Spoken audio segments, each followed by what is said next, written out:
solar battery is a fantastic long-term investment, but putting it in the wrong place could potentially void your warranty, make it less reliable in the long term, or affect performance. This video is going to help you figure out where to put yours.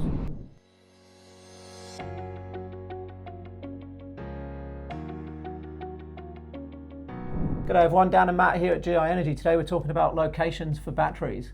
The question you get asked probably more often than not is, does it have to go indoors? Yep. The straight answer to that is no, it doesn't.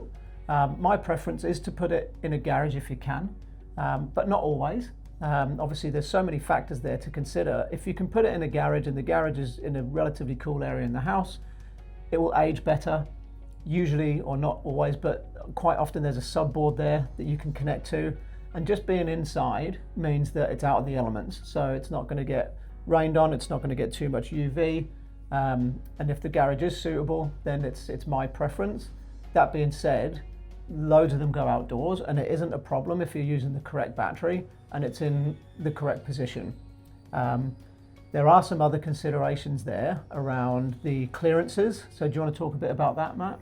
Yeah, absolutely. I guess with the clearances, that can vary sometimes state by state based on regulations, depending on where you're watching this video, just firstly. But ultimately, in general, the clearances need to be 600 millimeters away from any other plant or equipment. So if that's an AC unit, a power point, a tap for a hose reel, anything like that, obviously EV charger, switchboards, stuff like that. That's generally standard state by state, but can vary as well. Windows and doors are obviously the big one, and quite a lot of our conversations tend to be looking at where we can find that spot, because again, it needs to be 600 horizontally from a window or a door to a habitable area. So that might be a bedroom, a living room, anything else like that. If it's a ground mounted smaller battery and there's a high window, it needs to be 900 vertically above the battery. So again, that can be feasible in some spots as well. If there's a gas service, it's 1.5 meters, so there's a longer distance there, which is quite self-explanatory, I'd expect. Yeah. So it's not always that straightforward to find a spot if it's, you know what I mean, quite a metro central location, maybe has a smaller boundary.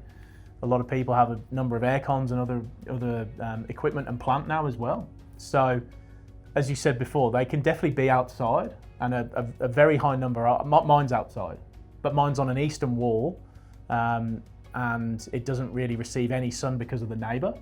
So for me personally, when I put it there, I was thinking about the airflow. Yep. Eastern wall, even if it got that really early morning sun, southeastern wall I must add as well, like slightly, but I was thinking, look, in the afternoon, obviously that sun's passed over, it's getting that breeze all the time, whereas where my garage is, it's really, really hot in there. It gets the northern sun, and I've only got a single garage. So if we were to park a car in there, it really narrows the space. So I guess that's another conversation we have about the depth of the garage. Yeah. Some have a really deep nib where there might be half a meter or more. So obviously where you drive your car is nowhere in line with where the battery would be. Yeah. So, as we say in pretty much every video, no two jobs are the same, no two installs are the same. And this is something that we go into quite a lot of detail about. And I guess just finally, the other thought that comes to mind there is the switchboard location. Yes. The switchboard might be on a 2-story home, the complete other side of the house. So the up and over cable run that's potentially required could be quite time consuming and quite expensive. Yeah. We've done a number of installations like that because that's the suitable spot. Could be 3-phase, and you're talking about a huge amount of cable and quite a lot of labour time. So there's a lot of variables that go into it. Yeah, absolutely. And in the garage, as you said, it's a space thing as well. You have to have a bollard in there, typically, sometimes 2. Yep. So if your battery's 260 or 300 off the wall, you've probably got to allow for another 50 to 100 mil there for the bollard that offsets on the corner of the battery. Yep. And then if that behind there, if your garage wall If the room adjacent to that is a habitable room, Yeah. you then need to consider a fireproof sheet behind the battery, which is actually pretty easy to do. When you say that to customers, they think, oh, what does that mean? I've got to rip the wall down maybe, and it's actually pretty easy to do. Yeah. But if you've got a garage that you like to be presented well, that's a consideration, because it doesn't look great. You might at the very least want to come in and paint it afterwards, or potentially make it look nicer somehow. So there's a lot there to consider. Yeah. And I think the right way to do this is obviously, first of all, talk about your requirements for the battery, and then specifically the requirements for the backup. So whoever you're consulting with, whoever your installer is, should be asking you questions around your load profile to determine the size of the battery, and then around exact appliances to figure out what you want to back up. And then once you know the type of battery you need and where it needs to go in terms of where your switchboards are, to your point earlier, for your backup, that's going to then start that conversation around location. You might want it in a spot that sounds great, looks great, but it's going to be really hard to get the backup you want. Because a subboard, maybe you're thinking about connecting it to a subboard somewhere, and you're not going to be able to get the supply you want to the main switchboard, as an example, to give you supply when the power cuts. So I would start there. Good consultation, find out the type of product you want, the size of the product you want, the backup you need, then start looking at the location. Yeah, I think that's pretty spot on.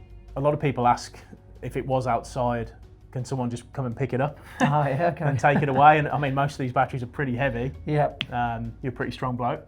But not heavy for me, no. One over each shoulder. There you go. But I reckon if you're picking up a 20, 30, 40 kilowatt hour battery, you could be talking a couple of 100 kilos pretty easily. So that needs to, obviously a conversation around there as well. And if it is going to go outside, a cover for the battery. Is there an awning? Is there a cover? Obviously to take away the UV, any rain, stuff like that. Could be a 2-story home. There's no eave or anything. So again, just comes down to that conversation around the appropriate location. Because if it's outside, you've got concrete pathway, or there's a precast or a slab there. So nice firm ground. It's reasonably covered because of an eave, some trees, some neighbours, whatever else, and you can get some good airflow there. Your battery could be cooler in that location than in a garage. Yeah, true. Like that can be quite common. Yeah. So there's not one or the other, and I guess other people do ask about being in a garage, about the safety side. So a quality battery are nowadays very, very safe, and anything could happen to any product. Obviously, your car itself in the garage, anything else that your jerry can, all these other things that are in there. But ultimately, it's a fair question, I always think, to ask. And some might say, look, I don't want it in there purely for that fact. Then we've got to find a external area for it. And as you said, then we've got to look at the rooms there. Is it brick? Is it weatherboard? So many other variables. Yeah, there's a lot to think about, and that's why it always comes back down to that correct consultation. Too often than not, we have feedback from people who have got quotes elsewhere, and it's kind of been that tick box kind of pitch where it's just like 5-minute conversation about what you're using, then a big heavy sales spiel. Here's what you need to have. Sign on the dotted line or you'll lose a $2,000 discount, that type of thing. And it's a kind of, the design process just isn't given enough thought. And then an installer turns up and the battery can't be installed the way you think, or it just hasn't been well thought through. So if you're a consumer and you're looking for a battery, the advice I would give is make sure that the company you're speaking to is spending the correct amount of time and care, and they have the right experience to design the system properly. And if the design at that consultation phase is looked after really well by a company with a great trading history, good reviews, the correct ABM when you do your due diligence, the project more often than not flows on well from there. So do that first part right, and then obviously do your due diligence on the products and everything else as you go along that journey. And I think you're setting yourself up for success if you do it that way. As always, we're going to put our battery guide in the description to this video. It's a downloadable link and it's completely free. If you are looking for a battery, most people seem to find that very helpful. If you've got direct questions, please feel free to get in touch, or just hit us up in the comments and we'll do our best to reply to everyone. Thanks very much for watching. Thank you.